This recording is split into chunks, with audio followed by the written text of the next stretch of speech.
Big boss season 6 live അപ്ഡേഷനിലേക്ക് എല്ലാവർക്കും സ്വാഗതം. Roasting task അവസാനിച്ചു കഴിഞ്ഞതിന് ശേഷം എല്ലാവരും അവിടെ നിന്ന് പോയി. അപ്പോൾ തന്നെ ജാസ്മിൻ കരഞ്ഞുകൊണ്ട് പോകുന്നുണ്ട്. ജാസ്മിൻ കരയുന്ന സമയത്ത് എല്ലാവരും പോയി ആശ്വസിപ്പിക്കുകയൊക്കെ ചെയ്തു. തൊട്ടടുത്തായിട്ട് ഗബ്രി ഉണ്ടായിരുന്നു. ഗബ്രി അവിടെ നിന്ന് കരയുമായിരുന്നു.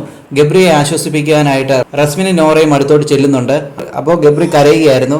കരയുമ്പോൾ നോറ പറയുന്നുണ്ട്, നീ അല്ലേടാ അവളെ ആശ്വസിപ്പിക്കേണ്ടത്, നീ ഇങ്ങനെ ആയി പോയി കഴിഞ്ഞാൽ അവളെ ആരാശ്വസിപ്പിക്കുമെന്ന് ചോദിക്കുന്നുണ്ട്. അപ്പോൾ ഗബ്രി പറയുന്ന ഇതാണ്, അവൾ എന്നെ അങ്ങോട്ട് അടുപ്പിക്കുന്നില്ല, നിങ്ങൾ എന്തറിഞ്ഞിട്ടാണെന്നൊക്കെ ചോദിക്കുന്നുണ്ട്. ജാസ്മിൻ ഗബ്രിയോട് കാര്യങ്ങളെല്ലാം തുറന്നു പറഞ്ഞെന്നാണ് തോന്നുന്നത്. കാരണം പവർ ടീമിന്റെ റോസ്റ്റിംഗ് സമയത്ത് ജാസ്മിനും ഗബ്രിയും രണ്ട് സ്ഥലത്താണ് ഇരുന്നത്. അതുപോലെ തന്നെ ഗബ്രിയും ജാസ്മിനെയും നന്നായി എല്ലാവരും റോസ്റ്റും ചെയ്തു. അതിനുശേഷം എല്ലാവരും പിരിഞ്ഞു പോയതിനു ശേഷമാണ് ഈ ഒരു സംഭവം നടക്കുന്നത്. ഗബ്രി ഇപ്പോൾ ഈ ജാസ്മിന്റെ ഫാദറിന്റെ വിഷയം മറ്റ് കണ്ടസ്റ്റന്റിന്റെ മേലെ അടിച്ചു വെക്കാനായിട്ട് നോക്കുകയാണ്. അതുകൊണ്ടാണ് ഗബ്രി പറയുന്നത്, ഞാൻ പറഞ്ഞതല്ലേ നിങ്ങളോട്, നിങ്ങളാണ് ഇത് ഊതിപ്പെരിപ്പിച്ച് ഇത്രത്തോളം വഷളാക്കിയതെന്നാണ് ഗബ്രി പറയുന്നത്. ഇപ്പൊ ഗബ്രി ഈ ഒരു വിഷയം എടുത്ത് അവിടുത്തെ കണ്ടസ്റ്റന്റിന്റെ മുകളിലേക്ക് ഇട്ടു കൊടുത്തിരിക്കുക. നിങ്ങൾ കാരണമാണ് ജാസ്മിന്റെ അപ്പന് ഹാർട്ട് അറ്റാക്ക് വന്നേ എന്ന രീതിയിലാണ് ഇപ്പോൾ ഗബ്രി പറഞ്ഞു വെക്കുന്നത്.